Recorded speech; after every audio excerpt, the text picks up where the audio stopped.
घना अंधेरा, अमावस की रात और बीच जंगल में स्थित मृतांत घाट, जहां अग्नि का भयानक तांडव चल रहा था। हवा में राख और शव की दुर्गंध थी और उसी अंधेरे में एक अघोरी भैरवनाथ अपनी जटाओं में हड्डियों की माला पहने मंत्रोच्चार कर रहा था। सामने बैठा था राघव, आंखें बंद, शरीर पर भस्म, किसी अज्ञात शक्ति को बुला रहा था। तभी झाड़ियों के बीच से एक छाया उसके पीछे आई। लंबे काले बाल, फटी हुई सफेद साड़ी और बिना पांव जमीन पर तैरती तामसी, कर्ण पिशाचिनी, दोनों ने एक दूसरे के गले में हड्डियों की माला पहनाई। भैरवनाथ बोला, यह वही शक्ति है जो सब कुछ दे सकती है, पर इसकी कीमत बहुत भारी होगी। राघव की जिंदगी साधारण थी, पर वह उसमें खुश नहीं था।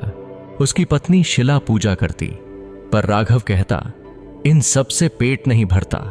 एक रात राघव को हाईवे पर एक अघोरी मिला, भैरवनाथ, जो कहता है, तू मेरी साधना पूरी करवा, मैं तुझे ऐसी सिद्धि दूंगा कि लोग तुझसे डरेंगे और झुकेंगे। अमावस्या की रात राघव मृतांत घाट पहुंचा। अघोरी ने कहा, आज तामसी आएगी, वह तेरी होगी, पर 3 वचन देने होंगे। पहला, कभी उसके अस्तित्व का जिक्र नहीं। दूसरा, सिर्फ वही तेरी संतुष्टि होगी जब वो चाहे। तीसरा, कभी उसे अनसुना नहीं करेगा। राघव ने सब मान लिया। तामसी ने राघव को सिद्ध किया। अब वो लोगों के राज जानता था। एक मंत्री को उसने उसकी भविष्य की होम मिनिस्ट्री बता दी और उसका आशीर्वाद पा गया। मंत्री ने लाखों रुपए दिए और कहा, आप हमारे देवता हैं। धीरे धीरे राघव विदिशा के सबसे अमीर और प्रसिद्ध अंतर्ज्ञानी बाबा बन गया।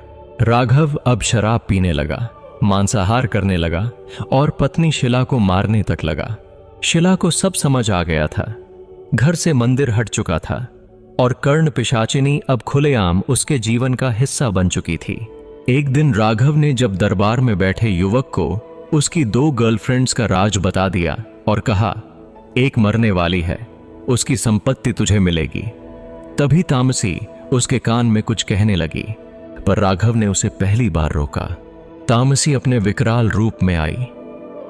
उसकी आंखों से खून बह रहा था, मुंह से हड्डियों की चीखें निकल रही थीं और वह जोर से चीखने लगी, तूने वचन तोड़ा है, अब सब नष्ट होगा। राघव के कानों से खून निकलने लगा और वह बेहोश हो गया। शिला, जो सब समझ चुकी थी, अघोरी भैरवनाथ को लेकर आई। भैरवनाथ ने कहा, अब केवल अग्नि यज्ञ से तुझे मुक्त किया जा सकता है। राघव और शिला को एक यंत्र में बैठाया गया। जैसे ही हवन शुरू हुआ, तामसी ने बच्चे का रूप लेकर उन्हें ललचाया, माँ बाप मुझे बचाओ। वो दोनों बाहर निकलने ही वाले थे। तभी अघोरी ने हवन की राख चारों ओर फेंकी।